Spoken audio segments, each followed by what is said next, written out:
This was a movement like nobody's ever seen before. And I want to thank the American people for the extraordinary honor of being elected your 47th president and your 45th president. अमेरिकी राष्ट्रपति चुनाव में Donald Trump 47वें राष्ट्रपति चुने गए हैं।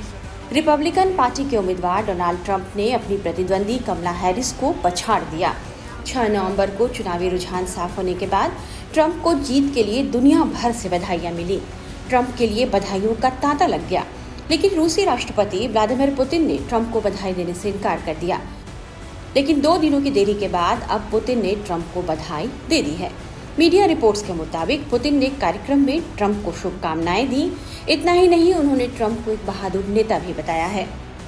America के चुनावी परिणाम सामने आने के बाद ट्रंप को लेकर पुतिन की पहली सार्वजनिक टिप्पणी सामने आ गई है। पुतिन ने काला सागर स्थित सोची रिजॉर्ट में एक अंतर्राष्ट्रीय फोरम के सम्मेलन में दिए गए भाषण के बाद एक सवाल जवाब सत्र में कहा, इस अवसर पर मैं अमेरिका के राष्ट्रपति के रूप में निर्वाचित होने पर उन्हें बधाई देना चाहता हूं। पुतिन ने जुलाई में हुई ट्रंप की हत्या के प्रयास के बाद उनकी तरफ से दी गई प्रतिक्रिया को भी सराहा और कहा, मैंने ट्रंप के व्यवहार को देखा है, उन्होंने काफी साहस दिखाया।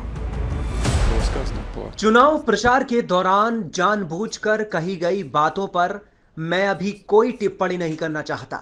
मुझे लगता है कि वोटों की लड़ाई में जानबूझकर ऐसा कहा गया, लेकिन इससे कोई फर्क नहीं पड़ता। मेरी राय में रूस के साथ संबंधों को बहाल करने, यूक्रेनी संकट को समाप्त करने में मदद करने की इच्छा से जो कहा गया वो कम से कम ध्यान देने योग्य लगता है। मैं इस अवसर पर डोनाल्ड ट्रंप को संयुक्त राज्य अमेरिका का राष्ट्रपति चुने जाने पर बधाई देना चाहता हूं। मैं पहले ही कह चुका हूं कि हम किसी भी राष्ट्र अध्यक्ष के साथ काम करेंगे जिस पर अमेरिकी लोगों को भरोसा है। वास्तव में व्यवहार में ऐसा ही होगा। मीडिया रिपोर्ट्स के मुताबिक जब पुतिन से यह सवाल किया गया कि अगर ट्रंप ने मीटिंग का सुझाव देने के लिए फोन किया तो वो क्या करेंगे, इस पर पुतिन ने कहा कि अगर ट्रंप प्रशासन ऐसा चाहता है तो वो फिर से संपर्क शुरू करने और ट्रंप से बातचीत को तैयार हैं और अमेरिका से संबंधों को बहाल करने में कोई आपत्ति नहीं है, लेकिन यह पूरी तरह से अमेरिका पर निर्भर है कि वो इस दिशा में कदम उठाएगा या नहीं। पुतिन की तरफ से ट्रंप को यह बधाई ऐसे समय में आई है जब अमेरिका और रूस के संबंधों में यूक्रेन युद्ध को लेकर भारी तनाव है। यूक्रेन युद्ध में अमेरिका ने यूक्रेन का समर्थन किया है। इससे पहले 6 नवंबर को अमेरिकी राष्ट्रपति चुनाव के नतीजों में ट्रंप की शानदार वापसी की तस्वीर साफ होने के बाद पुतिन ने ट्रंप को बधाई नहीं दी थी। पुतिन ने चौंकाने वाला बयान देते हुए कहा कि वे अभी ट्रंप को बधाई नहीं देंगे। रूस की ओर से कहा गया कि वे ट्रंप की नीतियों को देखने के बाद ही उन्हें बधाई देने के बारे में सोचेगा। रूस की तरफ से यह कहा गया कि ट्रंप के राष्ट्रपति पद का मूल्यांकन ठोस कदमों के आधार पर होगा। रूसी राष्ट्रपति के प्रवक्ता दिमित्री पेस्कोव ने इस बारे में पत्रकारों से क्या कहा था, ये सुनिए।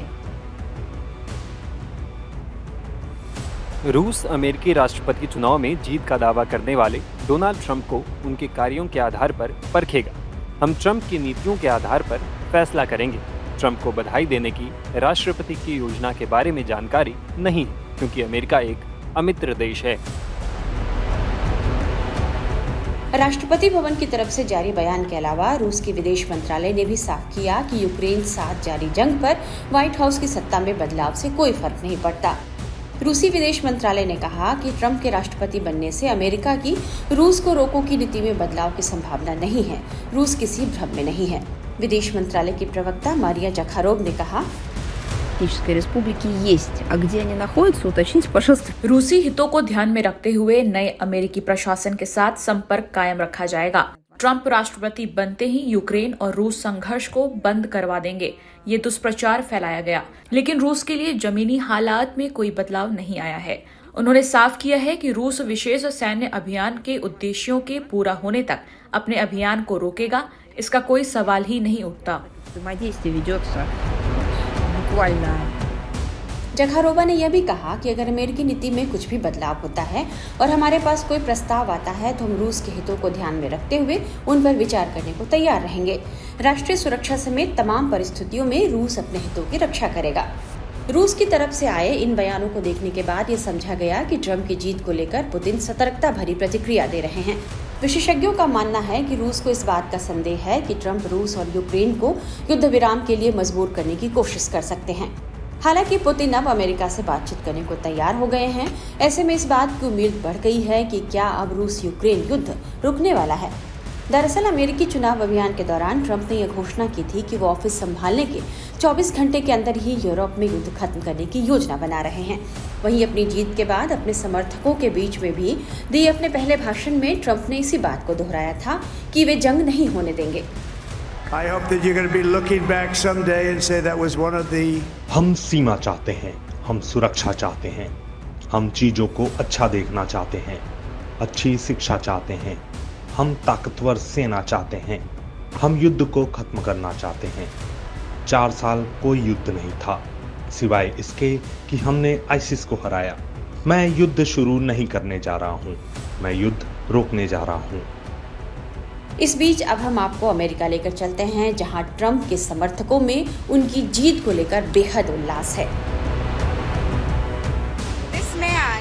इस आदमी ने सचमुच हमारे लिए सब कुछ बलिदान दिया है। उनके सिर में गोली मारी गई, उनकी हत्या का दूसरा प्रयास किया गया।